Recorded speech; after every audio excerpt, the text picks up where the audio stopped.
there was three things we did not have when we started the company. We had no formal education. We had no money, literally no money, and we had no business plan. And my prayer is always to just encourage people that all things are truly possible. And if you're on this side of if you're still in your secret, or you're still struggling with things of guilt and shame or whatever, you don't know what's on the other side of that. He said, don't you know that you're the only Auntie Anne in the whole wide world? That God never called anyone else to be Auntie Anne. He called you. Hi, and welcome to the 513 podcast, where we talk about business, leadership, and legacy. This week, I got to sit down with Anne Beiler, the founder of Auntie Anne's Pretzels. She talked about how she went from tragedy to growing a global enterprise. Here's how that conversation went. Well, Anne, thanks so much for coming on the podcast. It's great to have you here. And so, honestly, I just wanted to start off by hearing a little bit about your story. So you are the founder of Auntie Anne's Pretzels, which grew to be a worldwide pretzel store. But before that, there's some of your story that got you to making those pretzels and then selling them and growing Auntie Anne's. And so I would love to hear a little bit about your history before you started Auntie Anne's, because I think you were 40 when you first started Auntie Anne's. Is that correct? Mm-hmm. Yeah. So if you want to just share a little bit about your story before that, and then we can dive into some more of Auntie Anne's. Sure. And Ryan, I'm so grateful to be on your podcast and great reconnect for us. Absolutely. I love that. Yeah. So going into my story before Auntie Anne's, I grew up at an Amish farm, and there are 8 of us kids, and I actually grew up here in Lancaster County. And great beginning, a great foundation, parents that loved me, and dad and mom who were always on the farm, in the house, always around. And I just, as I look back on that and reflect on my history, it's probably one of the greatest gifts any kid could have, is to have mom and dad close by and just to be together in that way. So it was a very unique and I would say very safe environment. They took us to church every Sunday, and we went from old order Amish to black heart Amish, the Amish Mennonite, whatever you want to call it. But it was still very in the Amish community, and all of my. How old were you when that transition I was happened? about 3 or 4. Okay. Yeah.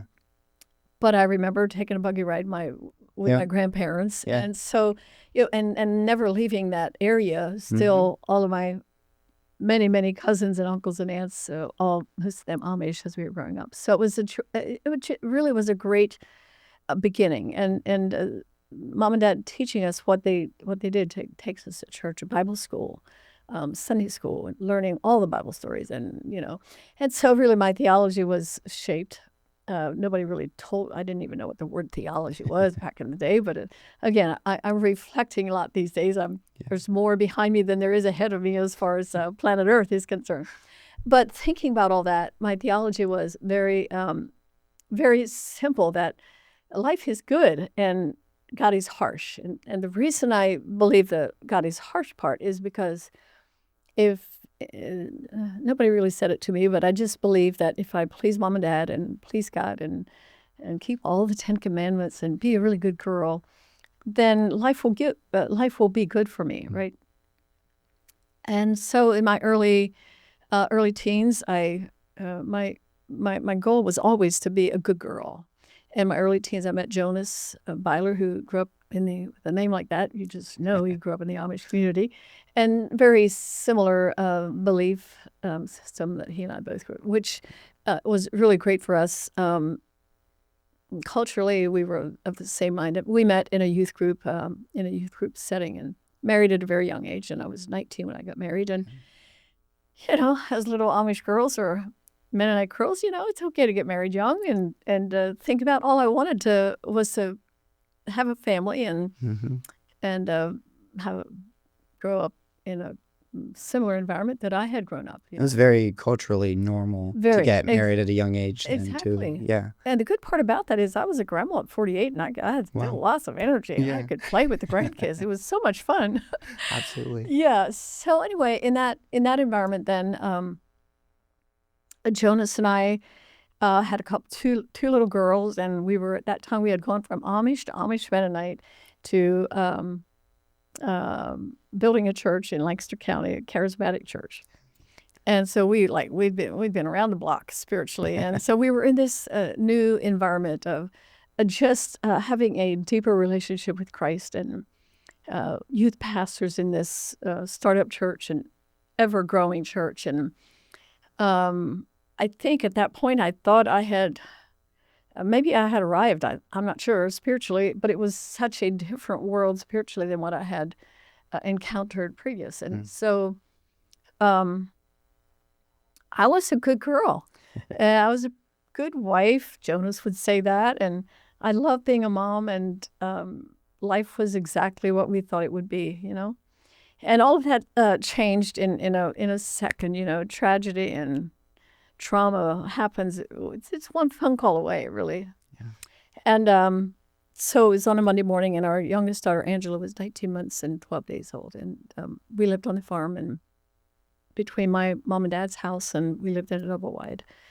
She would always go up to mom. The two girls would go up to my mom's for breakfast. And that particular morning, as she left the house, I watched her go around the corner and went to call mom and tell her Angie's on her way. And before I got the call, before I was able to connect with my mother, I heard all these screams, and it was just piercing screams.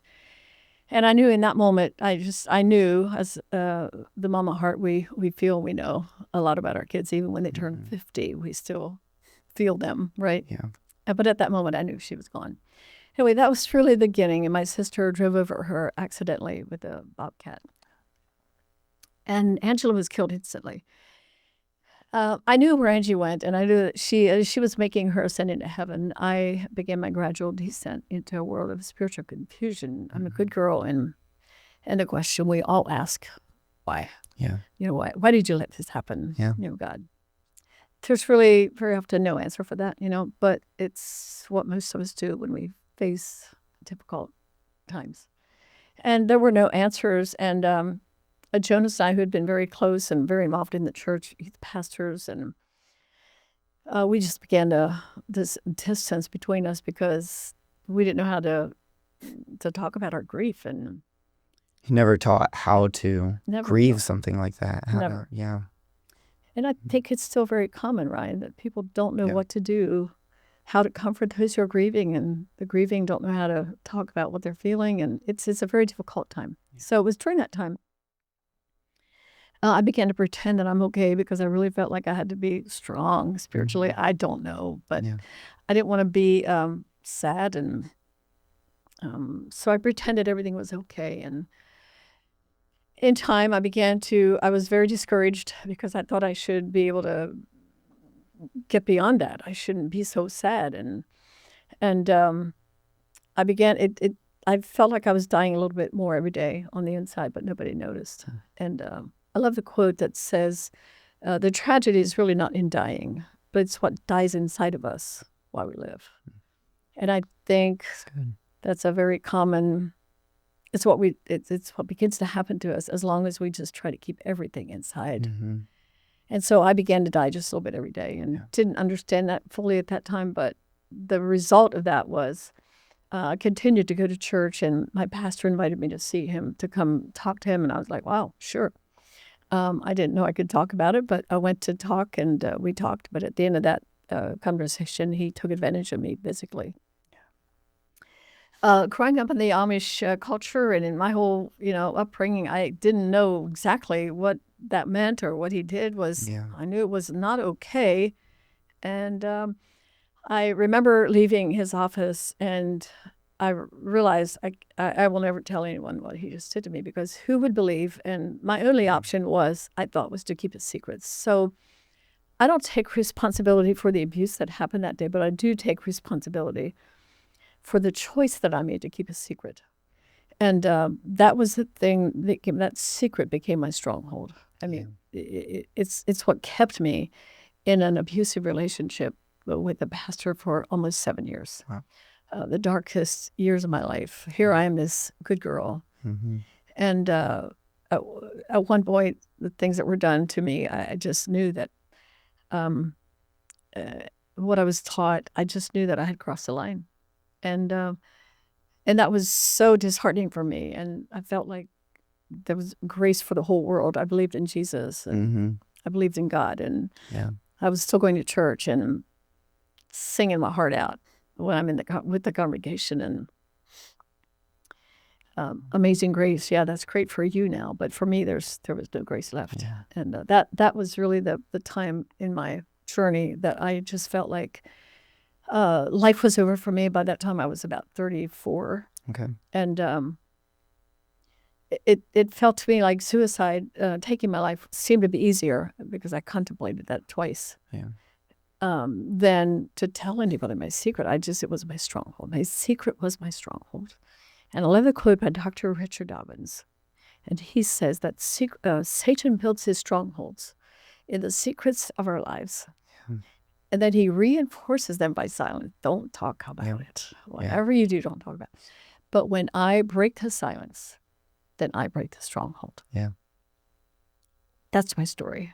One day, I broke my silence. And before I broke my silence, I weighed 90 pounds, and I was literally falling apart from the inside out. Headaches and backaches, and my heart hurt, and I was done. And I mean, that's like two monumental things to happen right after each other. Sure. To witness or to be there and have your daughter die at such a young age, and then that leads to an abusive relationship for so many years, and even in that age range, like I feel like that's such a foundational time of our lives as well. And so I'm so sorry first off that both of those things happened to you, but I am you're here today, and almost as an inspiration. There is a happy ending to the story. And such an inspiration to people, because you're about to share how you did break that silence. But I know there's a lot of people in this world that do hold a lot of strongholds tight, close to their chest, and they don't want to let it go. They don't want to share it, and it's eating them up inside. And so I think you're incredible inspiration to those people to share it. But then also, how do you encourage people to balance that sharing when it was supposed to be somebody that was trusted? Because you did go to share it with somebody, or share your grief with somebody. And I feel like a lot of people do struggle with that too. Like, who am I supposed to share my struggles with? And when do you know it's right or who the right person is? That's so real and so true. And I'm glad you see that and know that. Because that's what I tell people. I say, you have to talk about it to somebody. Right. And I don't know if I have the answer to that, but except that it's really important that you talk. And it's important that you find somebody that you really know. Maybe a good friend at one point. Maybe it's just a good girlfriend, or someone in the church, or maybe it's somebody at work. And the talking about it is not, I don't mean you have to tell your whole story immediately, because let me tell you, when I started to tell my story, it was very, very difficult. I didn't know where to start. I didn't know who would listen. I didn't know. I mean, after the abuse, then after I was trying to, I prayed to Jesus every day that he would deliver me from the evil. And that was such a difficult time, because I believe that he hears my prayers, and I'm praying the right prayers. Why does he not deliver me? And then I became angry at him. So your question is, who do you talk to? And interesting to me, Holy Spirit compelled me that day to get up off my knees, stop crying, and go tell your husband. So I'm not saying you should go tell your husband. That's not what I'm saying. But that's what Holy Spirit said to me. My point about that is that Holy Spirit will guide you. He will direct you. He will make a way for you. He will show you an open door. That's really a promise. I've had many women say, but nobody will listen to me. I'm like, well, I understand, but that's really not true. That's only a lie that you hear from Satan. God is always encouraging us, and Holy Spirit is always trying to convince us there's a way out. And so for me, I can only share my story. And when Holy Spirit said, go tell your husband, I was like, that was not what I wanted to do. So I believe there's someone that we can talk to, no matter how difficult or what your situation's like. There has to be somebody, because we're created to connect. God made us that way. Yeah. And so when we hold all this pain inside, guess what? It doesn't go out to outer space or out there somewhere. No, all of your pain resides inside of your body. Right. Yeah. And the longer you hold that in, the more difficult your life will become. Yeah. And I love what I discovered through many years of counseling. After I told Jonas, of course, we connected, and there's a beautiful story about that. Yeah. But after many years of counseling, my therapist said to me, it's really important to bring your external life, which is the life that you craft. I mean, you think about it. We dress up in the morning. We go to church we want to look our best. If I'm a businesswoman, I need to dress the part. We craft the external part of who we are. But the internal part, no one really knows except me and God. Mm-hmm. And so after he counseled me for quite some time, he said, I want you to think about bringing your two worlds together, the external and the internal. That's good. And a healthy person is one that has the external and the internal. It's one and the same. Mm-hmm. And at that time, I was like, well, I didn't quite get it. Like, I didn't think that was possible because I had this life that I was trying to hide, even after I started the company. Not hide in a bad way because Jonas knew, but I was still very guilty and ashamed about that. So it was this life. And the external life was like, wow, I'm successful and I'm doing great. Right. But there was a conflict on the inside. Mm-hmm. And I think as business people, I hope that people understand that. Like, we really do a lot of things to make us look good, and that's okay. Part of it's okay. Right. But it's really encouraging people to craft the inside as much, if not more, than you craft the outside, and really focus on the inside. It's more important. Yeah. Absolutely. I mean, I'm just going to move on to that. Just takes me into when we started the company. It really started because Jonas was curious about what in the world happened to us and how could this happen. We were a solid biblical family that loved Jesus, and everything was right. Not perfect. I don't mean that, but it was what we were living, and it was good. How could this happen? Right. And that then took him into studying psychology, which then took him into layman's counseling. And then he was doing it as a free service, and he wasn't making any money. Yeah. And so I said, well, I mean, I love my husband because he saved me. I always say that Jesus and Jonas saved me. Yeah. And really that's I think that's biblical in the fact that, marriage is really about we're there to help each other and keep each other afloat. And when one's down, so Jonas truly saved me because I thought that he would divorce me. But instead, when I told him my secret, he loved me. Yeah. And I would love to touch on that a little bit because I was listening to you share another story as well about that time. And I know Jonas was going through a lot. Like when you first disclosed that information to him, like obviously as a husband, you're like, what do I do now? Like what is the right step? So as much as you want to share, kind of touch on how he responded and then how you kind of continued on from there. That's the most beautiful part of my story. Thank you for reminding me of that and just allowing me to share that here. So as I made my little ride in my little blue pickup truck to his body shop, everything inside of me was screaming, no, you can't do this, you can't do this. But the power of Holy Spirit is greater than any force in the world. Anything that Satan will try to trip you up with, his power is greater than that. Because I can tell you, there was nothing in this 90-pound body that had the ability, because I didn't even know how to talk anymore. Like, how am I going to tell him my secret?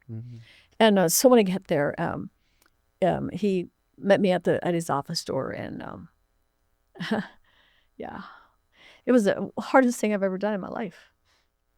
And so I gave all I had left inside of me was 2 sentences, and my last sentence was, "I'm sorry, and I'm a sorry person." And he looked at me just looked at me, and I couldn't stay there. I couldn't bear the look because I thought, oh, wow. Yeah. This is going to hurt him. I'm thinking of my pain all these years. Yeah. And in that moment, I realized this is going to be hard for him. And I thought it would be hard for me. Right. But I didn't understand. That's in our pain. We don't see clearly. We cannot see. So I turned around and never hugged him. I didn't ever ask him to forgive me at that time. I didn't say I love you. Mm-hmm. I was completely broken to the point of no repair is what I thought. And I turned around. I went home. And hours later, I tried to call him. It was before the cell phone days, obviously. And I couldn't get a hold of him. And so now I'm worried about him. Like, what is he doing? And where is he? And why does he not answer the phone? Yeah. And so about 6 hours later, he came home, walked in the door, and he just said to me, "Hon, we need to talk." And I said, "About what?" I didn't know what else to say. Yeah. And he said, "Well, we just need to talk about what you told me today." He said, "I know that you've been unhappy, and I thought it was because of Angie's death." Mm. But he said, "I want you to be happy." And he said, "Promise me one thing." And I said, "Well, okay, I'll try." I didn't know what he was asking of me, but he said, "Just promise me that you won't leave a note on the dresser in the middle of the night and leave me." Mm. He said, "I don't want you to leave me." But he said, "If you do, if you want to go, then just tell me. And I'll help you find a house, and I'll help you pack your bags. I don't want you to go. But if you do, if you have to go to be happy, then I'll help you. We'll work it out together. But if you go, then you have to take the girls with you because they need their mother." And that was the most shocking. I would never have imagined, or even nothing within me. There was nothing positive in my life anymore. Yeah. So in that moment, that was such in the pit of my stomach, just a spark, just a teeny tiny spark of hope. And I'm thinking, wow, he's not going to divorce me. Wow. Anyway, that was the beginning. And I didn't know then, and he did not tell me this story for probably a year and a half. But the day after I left his office, he called a counselor who he had just met 2 weeks before. Wow. Okay. Told him the story. His counselor said, "Well, you would have the option of getting a divorce. Or," he said, "the other option you have is to love Anne like Jesus loves you." Yeah. Jonas said to him, how do I do that? And the counselor in his wisdom said, "Holy Spirit will teach you." Jonas wrestled with that thought for hours in that place. And when he came home, he had determined that he was going to try to love me as Jesus loves him. A very long journey for us, but the courage behind that decision is incredible. For Jonas to, that's amazing. Supernatural. Yeah. And he never told me that story. Yeah. I wish I would have, but no, he it was so deep and so dark and so hard that there was very little communication between us. Right. Yeah. Like we're together now, and I know he's not leaving me, and I don't think I want to go anywhere to find any place. So we're together, but it was very, very difficult. Right. And I remember one time something happened, and I was always afraid that somehow I would do something that he would want to get a divorce or whatever. And I said, I remember asking him in just this conversation, I said, "So what should we get a divorce?" And this was a few months after my confession. He said that he completely broke. I mean, fell on the floor of our little house. Lost it completely. Just said, "Don't ever use that word in my house. I'm never going to divorce you. If you decide to leave, we'll talk about it, but don't ever use that word." It shocked me. I had never seen him get really emotional or show anger. He wasn't angry at me. He was just completely broken in that moment. The message is, there's a lot of people listening to the podcast that know exactly where I was. Yeah. And they're there today. Yeah. And my message is there's hope. There's always hope. Yeah. But if you're in a dark place and you're filled with guilt and shame and you don't know where to go, there's only one way for you to overcome that, and that is for you to tell. Yeah. If you never tell, you will never be well. Yeah. And it's found in James 5:16. Confess your faults one to another, like we're doing right here. Yeah. If you could tell me your story, I would love that. Yeah. But that's the way we do it. Yeah. One to another. Absolutely. And pray. And then you'll be healed. There's a verse in Proverbs 6:5. It says, Let me see. Wow, just slipped my mind right now. It'll come to me in just a minute. Yeah, that's all right. Set yourself free, like a gazelle from the hand of the hunter, like a bird from the snare of the fowler. You have to do the hard work. Yeah. Yep. The setting yourself free, for me, was a tremendous struggle. But I kept trying. And spiritual, I got professional help, psychiatric help. And wow, as I'm even just saying this to you right now, it's like it was a very long journey, but it's a hopeful journey because in the end, our pain propelled us into our purpose. Yeah. When I was done and wanted to end my life rather than tell my husband, if I would never have told him my secret, there would be no Auntie Anne's today. Right. Yeah. I mean, I know that sounds strange, but I clearly know that. I would never have survived my life. I would not be alive today. And it's amazing to think that, like, for so many people watching this, like, Auntie Anne's is such a household name. All of everything you just shared was before that was even an idea. Like that, and it's cool to hear a lot of the backstory of before it was ever formed or the first pretzel was ever twisted, and so I think you're still a few, like, what then happened after that? You guys started to rebuild your marriage and your relationship, and then how did it get to the point to you first twisting a pretzel? In a couple of years, we were okay, like good together, and it was amazing because we were just, I could tell each other often, I can't believe we're still together. This is unbelievable. And so when we started the company, we were I've said there's 3 stages. One is, you're a victim. I was definitely a victim, and then I survived. I'm like, wow, I survived. Yeah. But that's where I was when we started the company. But there's more. I think it's the overcoming life that is for me. That was my goal. I didn't know what that looked like, but I knew I wanted to be more than a survivor. Yeah. Right.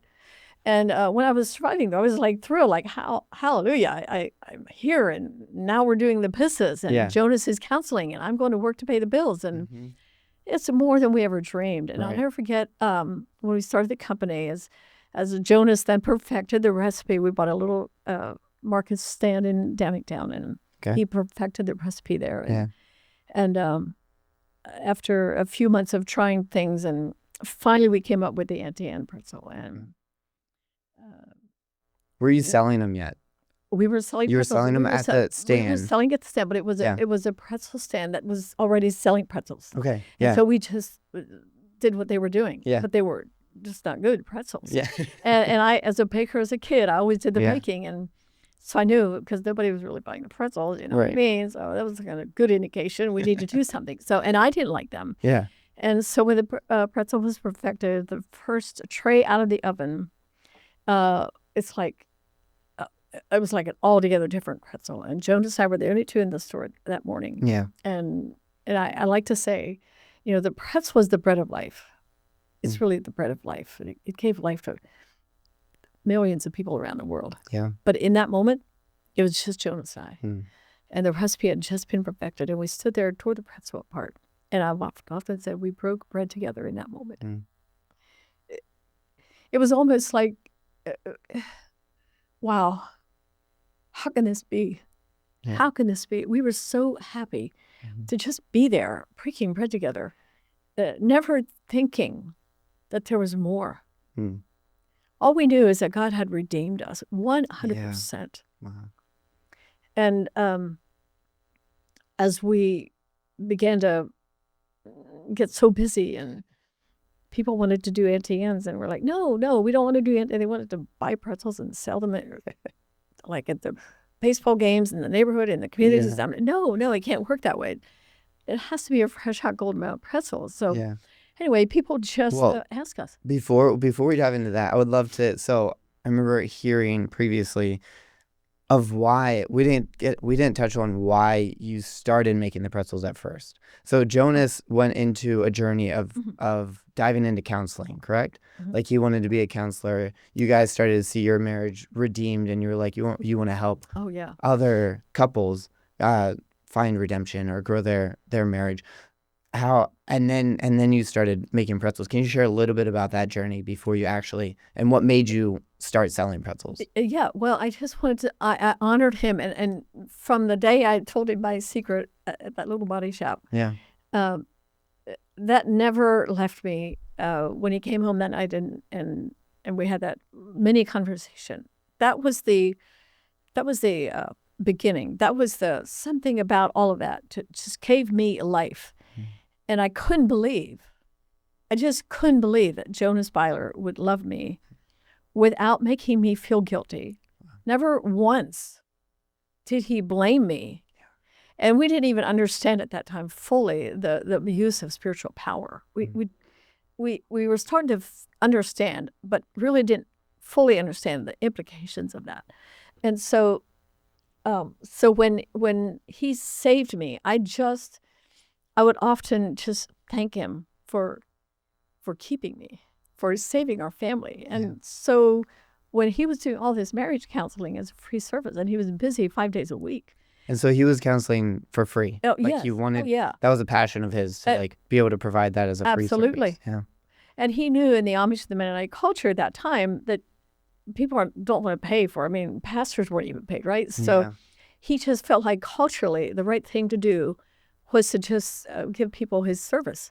And he did that 5 days a week and didn't have time to go to work. And that's when I'm just like, okay, I'll go to work and make the dough for the family, Figuratively and literally. Yeah, literally. And little did I know that would actually grow and that it would be enough. And Auntie Anne's was born that day, but we didn't know the Auntie Anne's we didn't know how big Auntie Anne's would get. We just thought it was just amazing. Yeah. God's redemption was full and complete now. Yeah. And now he can co-counsel. It gave me so much joy. And he was so passionate about doing that. Our pain propelled us into our purpose. Yeah. And his purpose was clear. Yeah. And my purpose was to support him. And at that time, I was barely making enough money to pay the bills, but we were continuing to pay our bills, and it was working. Yeah. And within that same year, we opened up a second store.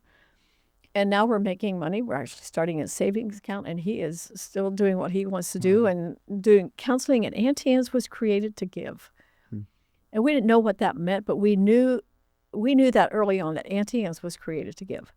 And so for the next 15 years, Auntie Anne's fully funded Jonas Beiler and his counseling. We had professional counselors, had anywhere from 10 to 12 employees, and all of them were counselors, some part-time, some full-time. Auntie Anne's fully funded that. That's amazing. Yeah. Find your purpose. Yeah. That's part of what I love to talk about. If you're just in business to make money, I mean, I understand that. God was blessing. We were making money so that we could give. Yeah. We give to give again. I mean, you start by giving something what you have, and then you get a return on that, and then you give it away. You just give to give again. And so that became our model. And we couldn't believe how much money we were making. We never made that kind of money. Just selling pretzels and lemonade. Yeah. But the model of franchising then, it took us 2 stores the first year, then 12 the next year, and then 35 the following year, and 60 the next year. And so we owned the company about 20 years, and by the time we sold it, we had about 900 locations. And today, Auntie, there's about 2,200 locations around the world. Wow. So we're in 50 states and 26 countries. Today. Okay. Yeah, and I don't know the exact number of stores because we don't own the company anymore. Right. So, what year was it that you opened your second location? 1988. We opened 2 the first year. 2 the first January year in 1988. And so you said the next year, 89, you had 12 stores. 12 more. Where were they? In farmers markets, and friends and family came and they wanted to do Auntie Anne's. I'm like, well, I mean. Finally, one day, Jonas said to me, "Hunt, we should just stop saying no." Yeah. And, if somebody wants to do an Auntie Anne's store, we can help them build a store. Jonas being he just figures it out, And so we started helping people build stores by family and friends in the neighborhood. And they went to markets, and we did a couple of storefronts, and we had a lot to learn. Like now, it was just sort of like, okay, sure, we'll let you do Auntie Anne's. And my brother, one of the first franchisees, said to me, we want to sell Auntie Anne's at the market. I'm like, well, what do you mean? He said, no, we want the Auntie Anne name. And I said, well, I mean, you want the recipe and everything? He said, yes, we want to sell your pretzels at another farmer's market, and we want your name and the recipe. I'm like, I knew nothing about business, but I said, well, okay, so if you want my name, and so let's say maybe a $1,200 upfront fee and 4% of gross sales. He said, that sounds great. So you know what? Business is more common sense than it is anything. Yeah. That was just common sense for me. Okay. Did you just come up with that? Like, well, you just researched a little bit, and you were like, research. No, we didn't know research. It wasn't like available like it is today. I know it's a very different world today. Right. But this is our story. Yeah. And my story is to encourage anyone, like, you can do anything. Yeah. If you feel like God is leading you and calling you into a place, don't be afraid. Yeah. Face the fears and do the next thing in front of you. And so that's what Jonah said. Stop saying no. Yeah. So, okay. Anyway, so our first agreement, I don't have it, but it was on a legal pad. Yeah. Legal pad. And it was to my brother. And we had it written down, and he signed it on a legal pad page. Yep. But I don't know where it's at anymore. But that's how we started. And that's franchising. But we didn't know that. Right. I want to go back briefly. Well, what is your education level? Oh, wow. Well, if I'm Amish, if I was Amish, I did 8th grade. 8th grade and education. then you go help on the farm. Yep. And I have no regrets about that or any. I don't feel badly about that, but it's just what we did, you know. And I never had the opportunity to go to high school. And but at the age of 50, I started Auntie Anne's at 40. And by the age of 50, I felt like as a leader, it was really important for me to be a good example. Yeah. And I heard kids say, well, if Auntie Anne didn't go to high school, well, then I don't need to either. I'm like, no, that's not. Yep. I believe in education. And so at 50, I got my high school diploma. I walked the aisle. I had a cap and gown. Man, I thought I had arrived. But before I got my GED, I had the first of 3 honorary doctorate degrees that I was honored with. Wow. Yeah, it's I would often pinch myself. And, I think, the key for me was to always acknowledge that in all of our ways, acknowledge Him, God, and He will direct our path. Mm-hmm. And I knew where I came from. I knew the brokenness and the life that I had lived, and the struggle and the 7 years of darkness in the dark world and trying to live these 2 lives. And wow, I never forgot that. Yeah.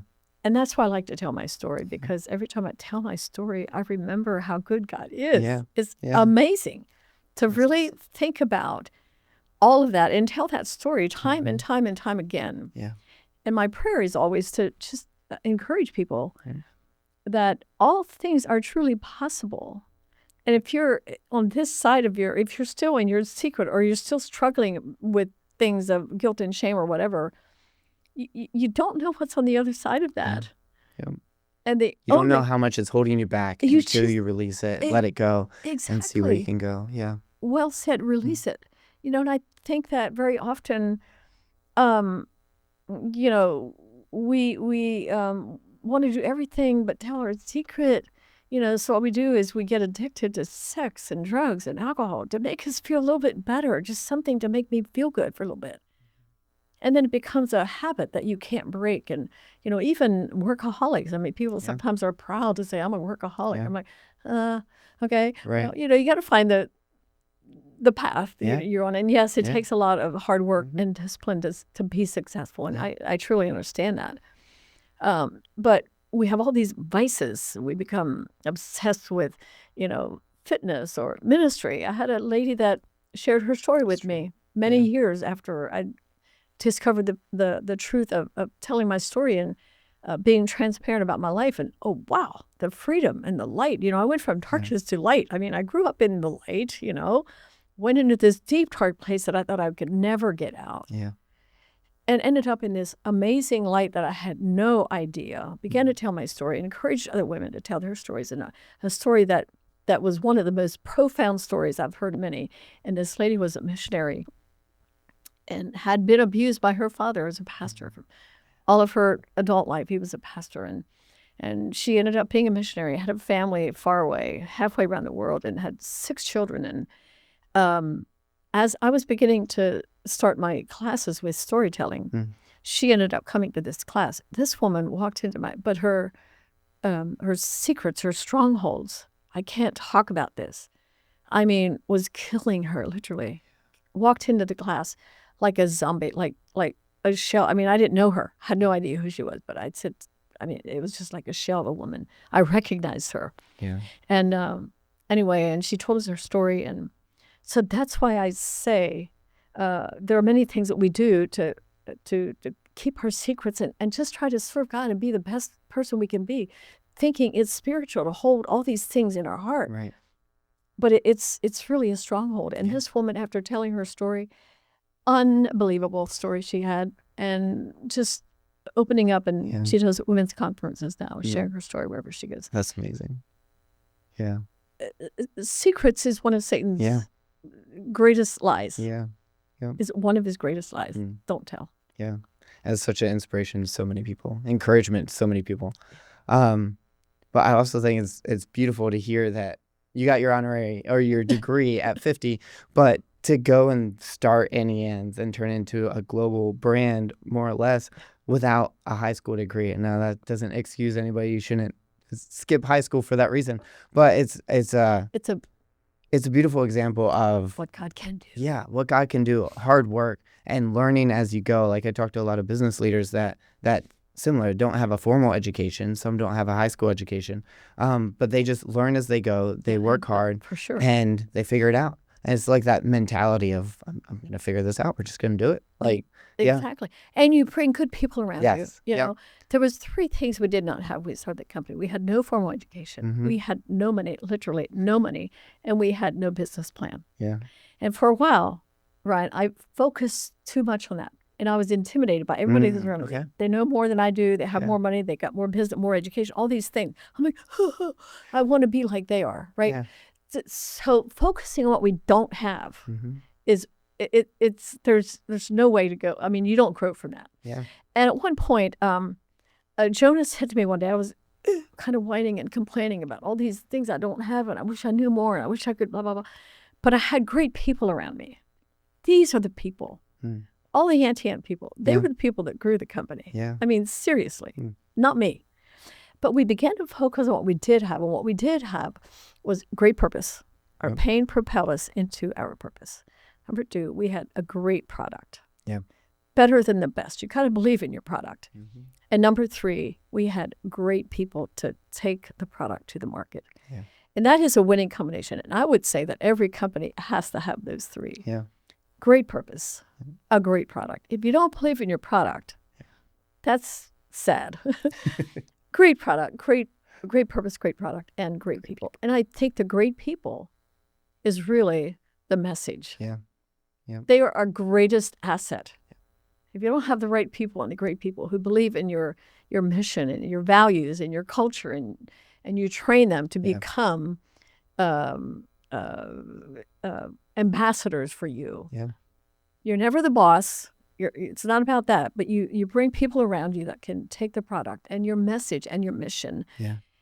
And little did we know that we were going to take this product and our mission and our message around the world. Right. Yeah. Unbelievable. How did you find those people early on? Wow. Because within 4 years you had 60 stores or? Over 60, yes, we did. And I remember the very first time we realized we needed help. Yeah. And Jonas and I, it was just him and I and the girls and a few people at the market that were working in our 2 stands now. And I'm like, we need help. And so we didn't even know. I'm really exposing my ignorance, but it didn't matter to me because it's my story, and it just lets people know anything is possible. Yeah, absolutely. It really is possible if you just set your mind to it and use some common sense and some just make, good choices. But in that time, I remember we wrote on a piece of paper what we need. There was about 10 things. Yeah. And so we looked at each other. We're like, well, where do we put this ad? And so we just literally just got on our knees and asked the Lord, you know what we need? This is it hit right here. Bring us people. I know it sounds so simple. Well, we got more professional as time went on. Yep. But initially, you just can't believe the people that came and helped us initially. Even at one point, we needed a loan. This was now we were established about 4 years, and we needed a loan of $1.5 million because we were going to expand across the country. And we went to all the banks, and I'd say all 3 banks, and they all said no. And I'm like, what? We paid our bills. We paid our employees well. We had grown. It was very successful, and they wouldn't give us any money. So we made a call to the bank, and they said, well, we don't like the giving column, the contribution column. Oh, interesting. And that was the first column. We should have known, right? But we didn't know that at that time. Yeah. And at that time, I remember telling my brother at that time, I said, well, you know what? If God wants us to grow, then he'll send us somebody and give us money. Yeah. And I had an employee come to me. I only met her 2 weeks. I didn't know her well. She came to me. We were down at Gap by that time, and actually had a small office. And she said, hey, I know somebody who's got lots of money, and he loves your pretzels. I bet he'd give you the money. That was our conversation. And I said, well, Ellie, I said, I don't know. What am I supposed to do? Call him and say, hi, I'm Anne Beiler. I need $1.5 million. No, she says, no worries. She said, I'll ask him. He's a good friend of mine. Yeah. Oh, okay. Anyway, long story short, she talked to her friend, and we met and had coffee at the Gap Diner in Gap, Pennsylvania. There you go. And over a cup of coffee, said, sure, I'll loan you $1.5 million. And I said, wow, all right. He said, I'll put the check in the mail, and I'll send an agreement with you, and you can sign it and send it back to me. Angel investors, if we're blessed, and if God has blessed you to the point where you can help others, look for people like that who you feel like would be successful. There's many people who want money and they want to ask you for help and all that, but be wise, but be generous. Yeah, that's so good. So that finding people is a key aspect of your story. There's more to that story. Oh yeah, please share. Yeah. Okay, so I meant to say this, but so as time went on, 1993, I think it was, we realized we're franchising. So we went to a franchise consulting company in Chicago. And so time out. This was you would have been 5 years in? About 4 years in. 4 years in. 1992 is when it was. Okay, 92, 4 years in, and you would have had 60. By that time, we had about 60, 70 stores, I suppose. Whatever, okay, but those weren't franchise stores. They were licensed. Licensed.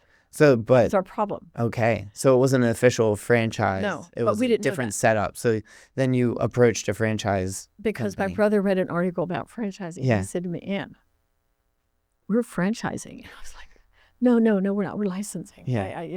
Because I don't know. Somehow I knew franchising was complicated, right? Yep. Anyway, so it was that situation. And he found a company in Chicago. And we drove out there and met with them. And they were great franchise company who they told us all the things that we're doing wrong. I was like, I was scared to death. Yeah.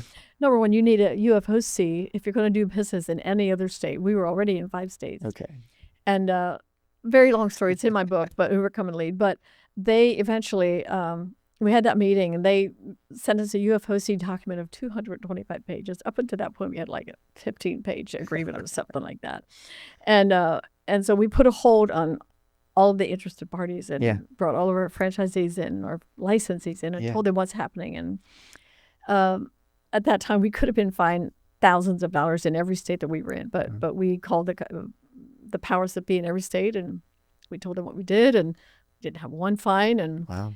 The end result of that was we had 4 employees from this franchise company in Atlanta that were so intrigued with Auntie Anne's, they called us and wanted to work for us. Yeah. And I'm like, being a common sense person and I guess a person of integrity, I'm like, well, I mean, I don't know. Is it okay with your boss that you would come and work, 4 of you, the main guys in that company?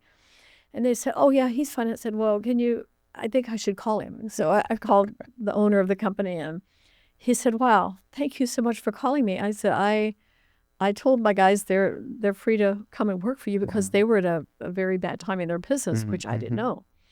And so, Ryan, just do the right thing, care about people, be understanding, be above board. And what I learned in my dark years and then coming into the light was intuition. Follow your heart, follow your gut. There's many decisions. There's a number of things we'd look at. as we're making a decision. But the end result was if I couldn't decide on those 4 other points, then I'm going to have to pay attention to my gut. Yeah. And this is what we're going to do, and we pray that's the right. So we underestimate the power of intuition, and we all have it. Yeah. Yeah. So then you went from that, you got franchised, those they came and joined, all 4 of them? That's correct. Came and joined. And so they probably provided so much professionalism or like kind of stability with the growth because they know how to grow franchises. My brother became the president because he knew more about business. You have to have the head and the heart in every business, right? Yeah. You know that. I was all heart, let me tell you. He was all head. Yeah. We were a great match. Anyway, and he came in and did a lot of organizing and departmentalizing. And by the time we went to the franchise company in Atlanta, we were established in departments, which was amazing to me. Yeah. But when they came and joined us, they became the VP of franchising, the VP of marketing, the VP of marketing, franchising. Wow. Anyway, they had 4 major positions in the company. Okay. And they just really brought to us the expertise that we needed.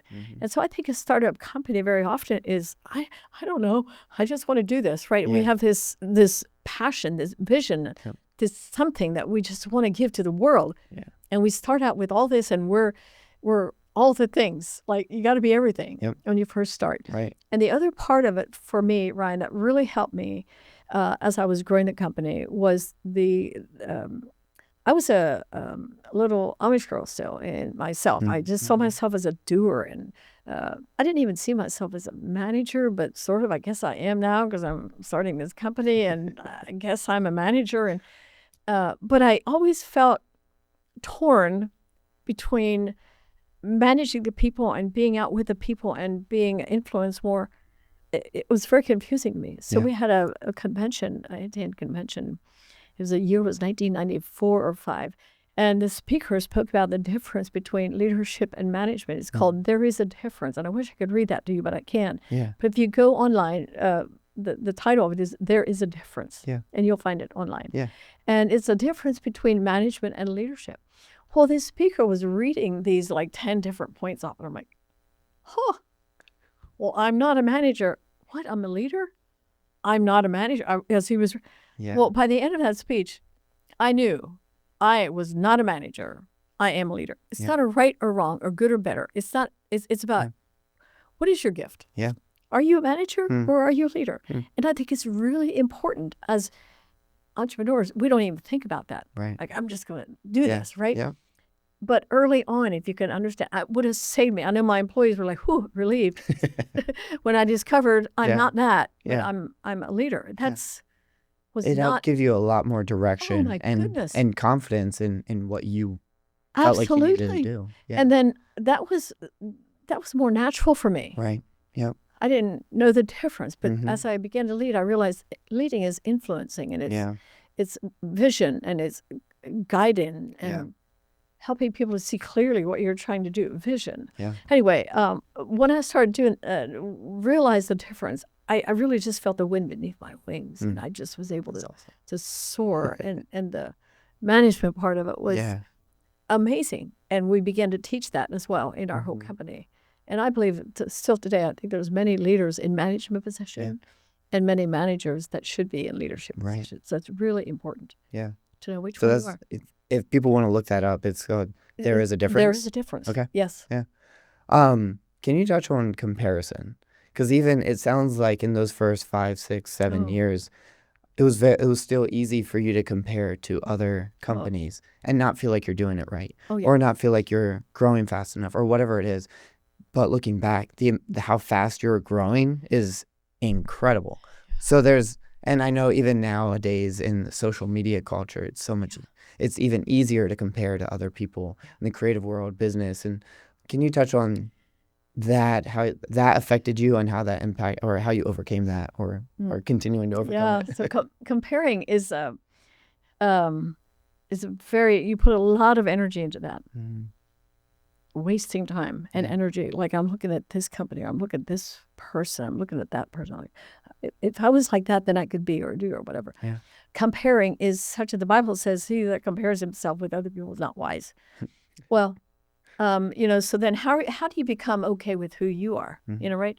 Um, so at one point, comparing myself with others, I just kind of felt like it was very intimidating, and it really sucked the life out of me.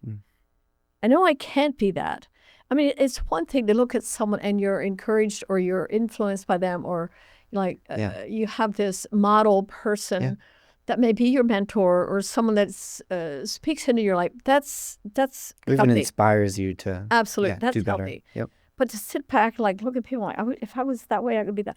It's wasted energy, and I think it's so important. And Jonas helped me with this. When I would come home and whine, and I didn't try to complain too much about my employees. I wanted to be happy and cheerful and encouraging, but sometimes it was I was overwhelmed, and I would go home and I would just tell him all the happenings of the day. And one day he just said to me, "Hun, I wish you'd stop whining. I mean, just stop complaining and stop comparing yourself with everybody." He said, "Don't you know that you're the only Auntie Anne in the whole wide world? That God never called anyone else to be Auntie Anne. He called you. And so since he called you, then he believes in you, like you can do this." He said, "Just become the best you that you can be."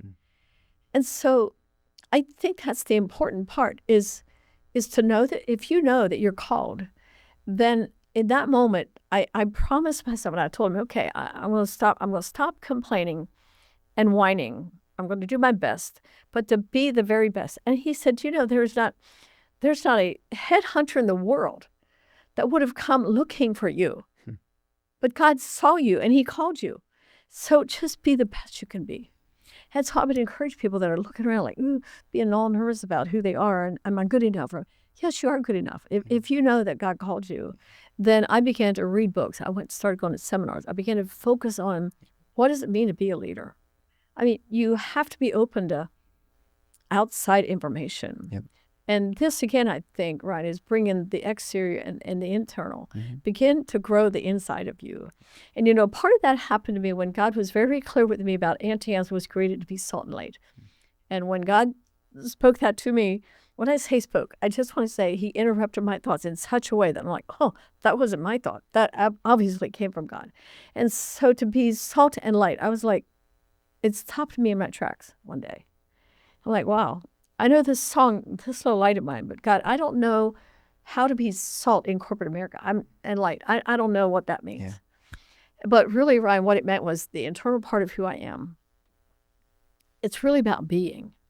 So as long as you're comparing yourself to everybody else, you're really forgetting about who am I supposed to be? Who has he called me to be, to become? And being, to me, was a heavy responsibility.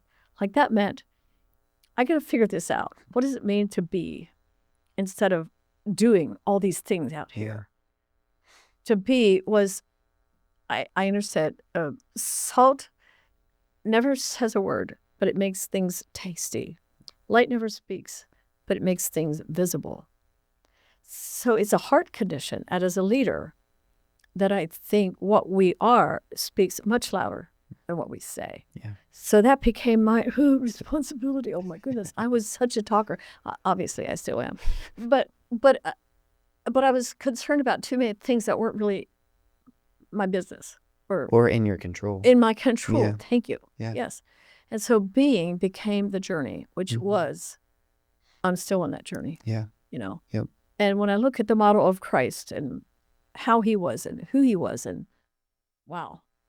That I began to study the 4 Gospels. Yeah. Like, okay, Jesus, okay, how am I supposed to do this? So, the beauty is, if we're followers of Christ, we have a great example in him. Mm-hmm. And then today, your generation, you have so much at your fingertips that you can learn from computers and all the things, but also great successful people that you can learn from. So ignorance, well, it still happens, but it's almost inexcusable after if you've been called. Yeah. I feel like God is calling you to a higher place, and to be strong in your spirit and be responsible. The buck stops here as the leader. I hate to tell you that, but we can't go around and blame our whole company and all the other people. Right. Leadership is a heavy duty responsibility. It's really not about the perks. Yeah, that's really good. What were some challenges early on, in those early 90s, that you as a team were able to overcome, and how did you overcome them? So I'm all over the board here, but I remember integrity back in the day. That was a buzzword. It's still a really important word, in my opinion. Integrity is, to me, the definition of that. You just do the right thing every time. Yeah. And you're like, well, how can I do the right thing every time? Well, that's the goal, And when you know you do the wrong thing, you do the right thing. You apologize or you make it right or whatever. And so integrity was a buzzword. And one of the things that, as the Auntie Anne's grew, obviously people from all over the country were becoming part of the staff, the team at Auntie Anne's here in Gap, Pennsylvania. And all these people come with their ideas and their thoughts. And as a leader, you want to be open to ideas and thoughts. And it just can't always be about me. And it has. So it really grew me in many. I always say that Auntie Anne's grew me spiritually, professionally, physically, financially, personally. I grew at Auntie Anne's. Yeah. I'm not the same person I was when I started. And so I think that's what happens to all of us. We grow personally and professionally. And so integrity was a big word. And we use that in all of our board meetings and all of our employee meetings and talked about what that means. And it's really being a person that's trustworthy. Yeah. You can believe me when I say something. You can take me at my word. That this is, to me, you have to build this trust. Yeah. And so we were growing really fast at that time. And I was on a trip overseas, and I came back, and our model was one store at a time. I was diehard about that. That's one thing I wasn't going to give up, because I want to know, can you build a store, and can you do it well? And if you can, then you can have 2 or 3 locations, whatever. So that was our model. I came back from this big trip, and somebody came to me and said, we got a big territory. It was signed by a guy from Chicago. And I'm like, a territory? You mean you signed a territory agreement with this man? Yes, we did. I'm like, I started crying. And people say, "But how did you do this?" I said, "Well, I became an expert at crying and praying." Like, there was tons of, I don't even know how my staff stayed with me. Seriously. I said, we can't do that. He cannot have a territory. The agreement's already signed, he said. I said, why did we do that? Anyway, long story. So I said, we can't do that because we already sent a franchisee from Pennsylvania to Chicago and promised them verbally that if they do really good, they can have the best mall in Chicago when it becomes available. Long story, I'm trying to keep it short because I know we're running out of time. And so I told my team, I said, I'm going to go meet with this franchisee. And they said, well, he will never change his mind. You never sign an agreement and then come back and say, oh, okay, I'll change my mind.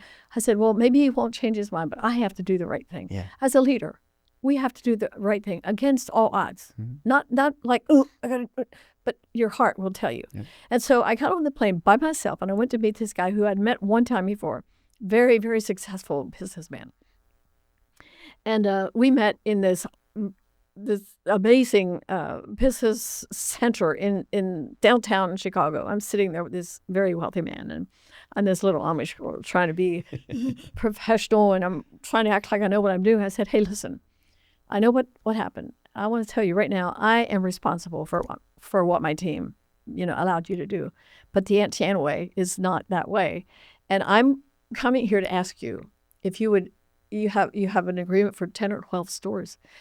I'm asking you if you would change the agreement and give us the store that we promised the franchisee. Mm-hmm. It happened to be the best mall in Chicago. And he said, Auntie Anne, I just have to tell you, I can't give up that store. I'm sorry, and I understand where you're coming from. And we had this whole 2-hour conversation. Yeah. At the very end of it, I said, okay, I take full responsibility. I'm not blaming you for anything, but I just had to come and ask you if you'd be willing to give that store to the franchisees who are already in this city. Anyway, we left that night, and I went home, and I was devastated in my hotel room in Chicago. And I just got on my knees, and I said, Lord, I really thought coming here he would change his mind, but okay, I was devastated. And I went to sleep. next morning I got a phone call from my franchise developer and my VP of franchising at Auntie Anne's. He said, I'm just calling to tell you that the franchisee called me early this morning from Chicago, and he said he will change his agreement. And he said, I don't know what you said to him or what happened, but he is already redoing his agreement, and by today we'll have an agreement where he said, okay, I'll do this. And so I said, well, what made him change his mind? He said he couldn't sleep all night. He said, I just had to do the right thing. Everything doesn't always work out that way. But I think as leaders, particularly if we're followers of Christ, Holy Spirit will lead us and guide us into all truth. And the important thing is to do the right thing. Have I always done the right thing? No, Ryan, I've not always done the right thing. And I'm not. But wow, that was one of the hardest right things I did at that particular time. But it sent a message across the whole franchise community. Like, you can really trust Auntie Anne's. So it's important to be people that are trustworthy. People of our word. How was it being a woman founder in those years? Having meetings with businessmen and kind of like that whole stereotype of staunch businessmen and all that. How was it being a young or a woman going into those scenarios and kind of asserting your authority in a way, how was that for you, at least at the beginning or sitting at the table? I'm like, what am I doing here at this table with all these? I'm always the only woman in there. I mean, in those days, it really was. I was the only woman in most business meetings, and there was a number of times, honestly, I felt so completely out of place. But on the other hand, I was never afraid because I said, God prepared me for this. I had 5 brothers. I was very comfortable in a man's world. At every interview that I did back in the day, they would always say, what's it like being a woman in a man's world? I said, I grew up that way, so it's really no problem. So there you have it. It just feels normal. It's just another day in your life. I was unintimidated at all. That's awesome. So you sold Auntie Anne's in 2005? Correct. So you're coming up on 20 years ago. That's amazing. I know. That's crazy. How many stores were you in when you sold? We had about 900 locations. 900 locations. Close to it, right about. And how many countries? At that time, I think we were in maybe 7 or 8 countries, 9 maybe. And so where was your first international store? Jakarta, Indonesia. How? How in the world, right? I know. We went to in Vegas, they have the business convention where it's the mall industry all the leasing agents, mall management, and people from all over the world came to Vegas. And there was usually between 30 and 35,000 people there. And we built a store and took it out there. Nice. And so the people would know what Auntie Anne's was. Before that, that was before 95. That was in 92. I'm sorry. 92. Nobody had heard of Auntie Anne's. Right. So we insisted, as we talked to the leadership of the event, that we really want to come, but we want to build a store and give pretzels away. They said, no, we can't. We don't do that here. So, and my brother kept calling them, and finally they caved, and they said, well, okay, we don't do this, but we'll let you. So we did. We gave that first week there, we gave 10,000 pretzels away. And that brought people from all over the world. And you cannot, that was the explosion for Auntie Anne's. Yeah. The leasing agents from Auntie Anne's came back with briefcases. They used to have briefcases, those places, full of cards. And they came into the meeting room that Monday after we got back.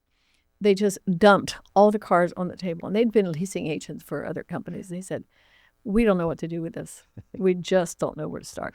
Anyway, that was the very beginning. And in that setting, the international people from Jakarta, Indonesia, they called us. They insisted. They kept calling. We kept saying, we're not ready. By 1995, we were ready to go to Indonesia. Wow. Halfway around the world. That was our first, not Mexico or Canada. No, right. Indonesia. You started, you didn't start nearby. You started over in Indonesia. I decided if we can do it halfway around the world, That's we true. can do it anywhere else. I know, there you go.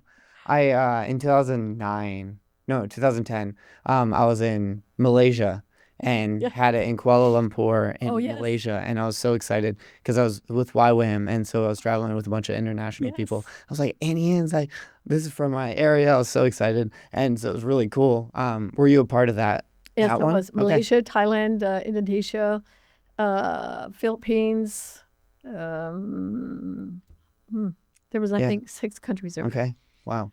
Yeah, and so that was unbelievable to me. Yeah. Like, we truly are feeding the bread of life Mm-hmm. to the world. Yeah. That's amazing. Any other leadership advice that you give to people that are listening, that can really help them? Yeah. Any other leadership advice you have? Well, being a leader is probably the most difficult part. Of anything that you might want to be or do. Being a leader, I think that's we lift it up and we say, Yeah. it's really important. You're really important. But I think that's really a humble position, and I feel like as business owners and leaders, and when you find your way, whether you're a manager or leader, it's really important to serve your people and understand that they are, in fact, your greatest asset. I know I mentioned this earlier. Yeah. But too often we don't treat them like they're our greatest asset. Right. That means spending time with them. It means sharing the wealth. It means making sure that you can take care of some of the needs. I mean, when there's a death, when there's a funeral, when there's a wedding, when there's a baby, when there's heartache in the home, we had a chaplain in place that we just got to know each other. I knew my people. Yeah. And there was an openness. So being open in your place, in your workplace, and just caring about your people, and they are your greatest asset, and treat them as if they really are. Yeah. And you will create a workplace that all these years later, I don't own the company anymore, but I stop in our stores and things have changed, and new leadership, new ownership, it's changed. But people still feel that family. Yeah. The light. Auntie Anne's was created to be a light. Yeah. Lead by example, invest in others, give freely, honor God, and treat all business contacts with respect. Be a light in the world, and you will be noticed and seen for the glory of God. Yeah, that's really good. Do you want to share at all? What was the decision like to exit Auntie Anne's? Yeah, well. However much you want to share on that, but because that was in 2005 or probably 2004 correct. into 2005. What was that decision like, or process? Well, Ryan, I thought I was going to be Auntie Anne, and the day I'm buried, I'm going to go out and be an Auntie Anne, probably holding a pretzel. And what was I saying? I don't know. I just never envisioned. As a founder, you don't really think about the end. There's a beginning and an end. Yeah. To every company, and meaning an end as far as maybe your tenure or your leadership or your ownership. Right. And so I just really thought I was going to be Auntie Anne forever, and I was on a board with a nonprofit organization at that time, or during the Auntie Anne days, and the owner or the founder of this nonprofit was just coming to the point where he realized he needs to let go. Like it was a faith-based, and he was in it for 35 years, and it needed to be upgraded, and there was a lot of faith component, and everybody's just, we're hoping we make it paycheck to paycheck. And, a lot of the faith organizations that are still that way, I suppose. But in that time, I was on this board, and I saw after board meeting after board meeting, I saw the founders struggle to let go. And I saw the employees wanting to stay connected to the founder. And after one of those board meetings, Jonas came to pick me up, and I said to him, "Hun, I'm telling you right now, I am not going to be Auntie Anne and be 75. That was the age of this founder." And he said, "Huh, how old do you want to be?" And he said, 70? And I'm like, "No, I don't think so." And he said, 65? And I'm like, "I don't know." And, well, 60. And I said, well, at the time I was 53. Okay. And I said, well, maybe. That was the first time I thought about what it could look like. Exactly. Yeah. Anyway, he said, well, if you want to be 60 when you sell the company, then we're going to have to start right now. And I said, oh, no. I mean, I don't like mean that. I mean, I'm just saying. He said, no, if you want to sell before 60, you need to start right now. And so we got serious about, that was so strange to think about it. We didn't even tell anybody right away, right? We just talked about it between the two of us. And within 3 years, the company was sold. Wow. And that was a lot. And we had, after, I think we were dealing with outside consultants and financial people and all the things for at least 2 years. Yeah. And there was a lot of family involved, and there was a lot of things that just like started coming at us, and like, oh, I don't know if we can do this. But I just had this, and I think you have to know. Yeah. The beginning is great, but the ending can be great too. Yeah. But I think if we stay too long, we wear out our usefulness and our welcome and our wisdom, and we're just kind of in the way. I felt like that's kind of what I felt like. I don't want to be in the way. Right. And still be the founder of Auntie Anne's, walking the hallways of the office and thinking that I got something to say. Yeah. You know, that's silly maybe, but that's really what I saw. Like, I'm going to get older now, and it's better to sell when you're doing well. Yeah. And then wait till the company falls apart. Right. Yeah. And I had no reason to believe that it was falling because we were doing very well. And people asked me during the time we sold, why did you sell the company? And my simple answer to that is you just have to know when it's time. And we felt in our hearts after praying and thinking and talking about it that there was more to life. Yeah. And that if we want Auntie Anne's to continue, then we need to put something in place earlier rather than later. And it's done well. Do you miss it? Oh, wow. I missed it. I still love, like when I travel, I stop by the Auntie Anne's stores. And they know I'm not the owner anymore. But wow, it's so fun just to connect with these employees. And, it's funny. The name's up there. And Auntie Anne's has changed my life so much and has blessed us so much and has been such a journey and adventure that there is nothing that will take that away. Yeah. And so I still feel the joy and the gratefulness in my heart for people that actually want to do Auntie Anne's every single day. Yeah. Pretzels. Yeah. It's never perfect, but I still just feel the appreciation for them when I go visit this. Do people recognize you? Most times, no. Okay. Yeah. How's that feel? It's probably pretty weird. It's so weird. Well, it's weird, but it's more fun than weird. Yeah. Because now I know they don't know the story. And the new company, when Sam Beiler owned it first, and for a number of years he owned it, he was my second cousin and culturally the same, and had been with us for many years, and great fit, and the mission and all of it, the values stayed pretty much the same during those years. And then when it was sold to a company out of Atlanta, then I knew, like, okay, it's going to change. It's going to change, and I knew that. And so, it has changed. But, when you sell, you can't go back. Right. You don't have that control. You don't have that. You got to honor the new buyer, Yep. the owner, the new owner. Yep. And that was a whole lesson for me that I had to learn. Yeah, yeah. I don't know when they got rid of it, but the sweet mustard. I don't even know. They don't have it anymore, and I'm upset about it. Oh, I could shed a tear over that. Yeah, I don't know. That was my favorite thing. I would get it all the time, but they don't have the sweet mustard. They have Ken's sweet mustard now, and that's what they use. But the Auntie Anne's sweet mustard, that was my go-to. Yeah. So I miss that. Yeah. Well, if I would have stayed at the company, there would be some bottlenecking, I'm sure. I would have kept some things a little bit too tight, but the joy of satisfying and making people financially wealthy and giving people jobs, and along the way there's been a lot of hardships, and people came and went, and franchisees opened stores and closed stores, and there was all these normal, typical business things that happen when you're in business. But Jonas and I's real goal and desire was to treat people fairly and honestly and openly, and do what we can to make it a good experience. And I just feel more joy than anything else, because a lot of people grew.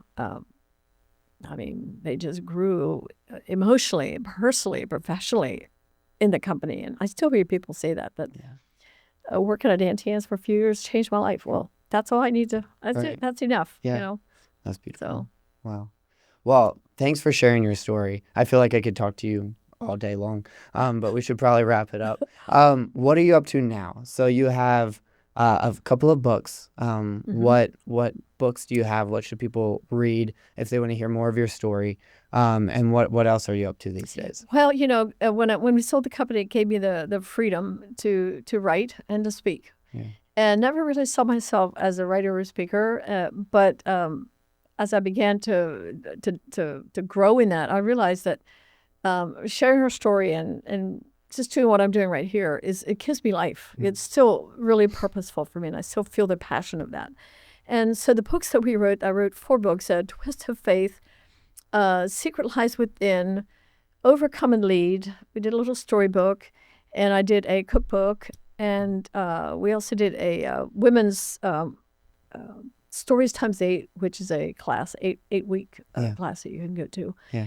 And so I just encourage people to find a book or two that they enjoy, get on the website, Auntie Anne Beiler, and you'll find any of those books. And also I speak, I've been speaking quite a bit at Life Surge, which is a growing company, a wealth management company or a wealth management company, I believe, a Christian organization. Yeah. I've been speaking for them for the last 4 years. Okay. And, I think they have some events somewhat locally, right? They did have. I'm not sure where. I think in Reading was one of them. we were at Reading and also Philadelphia in the last year. Yeah. So I'm not sure how soon they come back, but it's a great organization for people who are interested in being entrepreneurs and want to know more about real estate and stocks. And there's just so much that they teach people in one day. So it's great.